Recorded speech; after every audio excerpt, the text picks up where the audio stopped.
هيثم الشوانين هجا صالكوني بسر حلب جارتنا حكومتان ويا عراقي بسروكيا سروكاتيا محمد شيعة سوداني در باستلا ده حكومتي ده شيعة سنة وكرد حنا ليه دفا في صالوني بيدا شرشو بيا هذا هنجي كو حفكارين حكومتي كرد وسنة نجي دا خوازين كردان وسنيان نهاتنا جيبي جيكرن صالكونيف بسرفة درباس ويا لآلي إذن أفسيمهن كو سروكي بارلمنتو يا عراقي شكارهات دور خصن وسيمهن بارلمنتو يا عراقي بسروكا عبد الرزاق شمري شروبكاري سياسي لاستوديو كردستان 24 ميواني منه بخيرهاتي بري شمري دست بيكي دا تخوازم بزنم صالونيف بسر حكومتا سوداني و درباس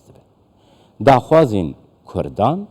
داخوازين سنيان جي نهاتنا جيبي جي كرن نرخاندنا تدوي درباري ده بگير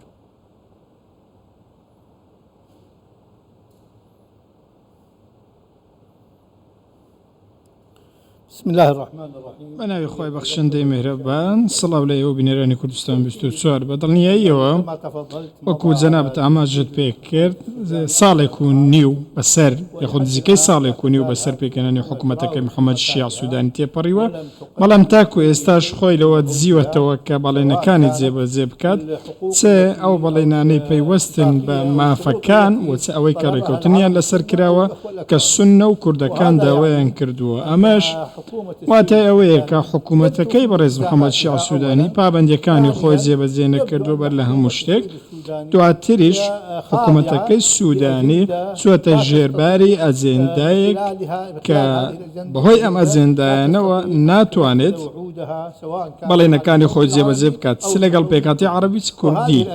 ئەم ئەجێندایانەش ئێمە پێمان وایە ئەجێندای دەرەوەی عێراقن لە وڵاتانی دیکەوە هاتوون ڕەنگە سەپاندن بن لەلایەن وڵاتانی دیکەوە بۆ سەر حکوومەتی عێراق بەرلامو شتێک لەلایەن میلیشیاکانەوە بەڵێ یەکی نەها برش شەمەری ئاستەنگیên ku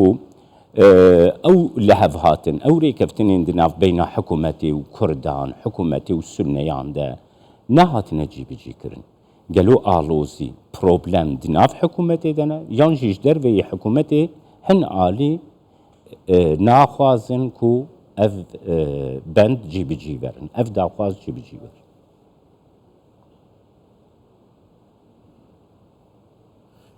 كما قلت سابقا وەکو پێشتریش ئاماژەم پێکرد حکوومەتی ئێستای عێراق نەک تەنیام حکوومەتە دەتوانم بڵێم حکوومەتێک بە دوایەکەکانی عێراق لە 2003ەوە تاکو ئەمڕۆ هەر هەمویان بە فەرمانی دەرەکی و بە ئەجێندای دەرەکی کار دەکەن نەک بە تەنیا حکوومەتەکەی سوودانی هەموو حکوومەتەکانوان ڕەنگە حکوومەتێک لە یەکێک باشتر بێت لەمڕۆوە بەڵام ئێمە پێمان وایە حکوومەتی سوودانی و حکوومەتی مستەفا کازمی کەمترین پابەندیان هەبووە بۆ ئەجێندای دەرەکی بەڵام بەگشتی هەموو حکوومەتەکان لە دوای 2003ەوە تاکو ئێستا چوونەتە ژێرباری ئەجێندای دەرەوە و ئەجێندای ئەوانیان جێبەجێ کردەوە زۆر بە ڕوونی باشکرا دەڵێن ئەوان لە ژێر فەرمانی ئیراندان باشە برێز شەمەر یعنی گاواکو ئەv yani biryarên حکوومەtê cîbicî nabin rêkeftin cîbicî nabin Iraq dê çawa bibe welatekî xwedî serwerî welatekî federal welatekî demokrat ku pêk hate hevû dûre bijîn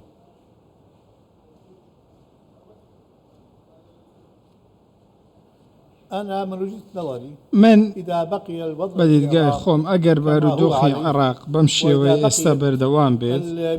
ئەگەر بێت و میلیشیا لە یاسا دەرچۆکان ئەو کەسانە بن کە لە پێشەوە بن ئۆبرێر بەدەست بن ئەوە عێراق دەچێتە قەیران لە دوای قەیران و قەیرانەکانیش وردە وردە تونتر دەبن دەبێ خۆزگەوە قەیرانەکانی پێشوو بخوازین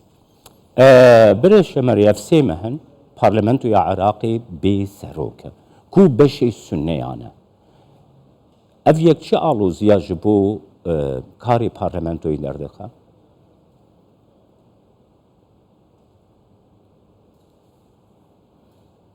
الحقيقة ڕاستیەکەی منذ خروج الحلبوسي لەو کاتەوەی کە بەڕێز محەممەد حەلبوسی لە پەرلەمان چووەتە دەرەوە و دواخستنی یەکێک لەوەی یەکێک لە ئەندامەکان ببێت بە سەرۆکی پەرلەمان من أو قسم كر أو كاتو قتم ديارك بلانك هي ودنويت كأمسر وكاتيا ندريت بيكاتي السنة وبدريتا بيكاتي كديك براستي هرواج درسو لكوتاي دا كاتك يكك لأندام برلمان كان لدواي دانشتني او دانشني كسنة كان آمادين نبون او دانشني كداوان كربو هزكاني امريكا بسندرو يكك لأندام برلمان كان لدواي دانشنا قوتي كسروكاتي برلماني عراق بود زيقري سروك دبيت زيقري سروك برلمان كأويش للشيعة كان امش وقت سزايق بو سنة كان سنك آمادي كوبونوي دنگدان بدرسوني هزكاني امريكا نبون امش واتاي اويك استحكمتي عراق حكومتك ديكتاتوري وحكومتك رساوي هسبيكاتك ناكات وحكومتك لتواي بابنديكاني دوا كوتو وزيبزينه كردو اما بر لها مشتق دواتي اما بانگشي اودا كان كاوان گورترين بيكاتن والسنه گورترين بيكاتن من ضلم كا او دنگدان بالنيو ايما با سرجميري گشتي بكن بزان كي بيكاتي گورترين ودزانين كي زورترين بلان بسر پرشتي نتو يگرتو كامبي وبجبكارت اجتماعي ورقزنامي عراقي نبسن بلكو بلكتي گيشتن كلنيوان يو انو عراق دا كراوا بجبو سرجميريانا برس ببستن دواتر ايما دعوة كاريكي دي كمان هي اگر واندلن ايما زورينا بابين او سرجميري كديكن ولاتاني ديروا ولاتاني دولتي سرپرشتي بكن بابي اوي حكومات هيز بكات بريش شماري نها شيعة دبيجن كو سنة نيكن جبو ويكي سروكي برلمان ناي هل بشارت ليل آلية كيدي هنشلو وكار دبيجن كو شيعة دخوازن كسكي سنة نيزيكي وامبا كو ببي سروكي برلمان تو چاوا دبيني چاوا دنرقين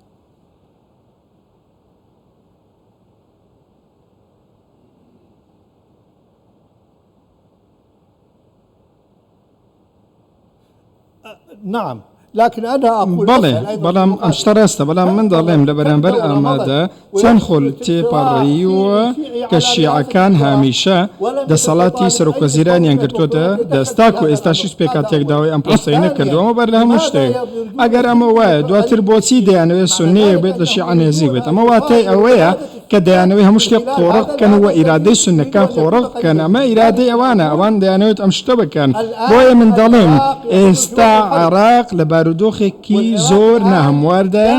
ئێستا عێراق بە هیچ شێوەیەک ناتوانێت ئەم بارودۆخە بێتە دەرەوە لەم قەیرانە بێتە دەرەوە مەگەر هەموو پێکاتەیەک مافی خۆی وەرنەگرێت و سەرژمێری دانیشتوان نەکرێت لە ڕێگەیەوە بیسەلمێنن کێ شایستەترە بۆ ئەوەی سەرۆک وەزیرانی عێراق بێت جگەلەوە ئێمە ناتوانین لەم تونێلە تاریکە بینە دەرەوە کە تەنیا خوددا دەزانێت چۆن دەبێت. برێ شەمەرین هاد حکوومەتێدا چەرچوەیە هەڤاهەنگیە هەنە کورد هەنە سونە هەنە دوو پەیوەندیان کورد و سونە چاوا دەنرخێن.